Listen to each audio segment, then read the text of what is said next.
And happy na 12. Thank you so much po sa inyo lahat. Once again, this is me, Ate Mugyabalik, together with our bubble artist, Ate Lian and Kuya Ryan, our face painter, Kuya Dinkin, and also the acting assistant of Ate Clown, Ate Gwen. And we're from Gover's Event Services.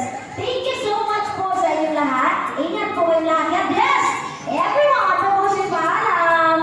Bye once again. Nakapay-salud sa mga lapat ni Ate Clown. Good afternoon, everyone.